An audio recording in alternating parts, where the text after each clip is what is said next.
আজ পশ্চিমবঙ্গ বিধানসভায় মেনশন পর্বে স্পিকার স্যারের মাধ্যমে রাজ্যের এগ্রিকালচারাল মার্কেটিং মিনিস্টারের দৃষ্টি আকর্ষণ করলাম। রমজান মাসে যেভাবে ফলমূলের দাম বেড়ে যায় এবং কালোবাজারি হয় সেটা রোধের জন্য।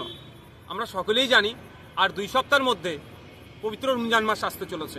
মুসলিম সম্প্রদায়ের মানুষজন মাসভর রোজা রাখে, সারাদিন তারা নির্জলা উপবাস করেন, সন্ধ্যার সময় তারা ইফতার করেন, অন্যান্য খাবারের সাথে তারা ফলমূল খান।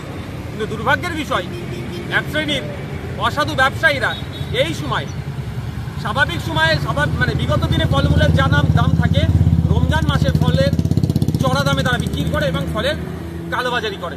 তাই আমি আজকে মাননীয় মন্ত্রীর দৃষ্টি আকর্ষণ করেছি, এই দাম যাতে নিয়ন্ত্রণে থাকে, কালোবাজারি না হয়, তার জন্য একটা টাস্ক ফোর্স গঠন করে এটার ব্যবস্থা গ্রহণ করা। যে সমস্ত অসাধু ব্যবসায়ীরা এই কাজের সাথে যুক্ত থাকবে তাদের বিরুদ্ধে ব্যবস্থা গ্রহণ করা।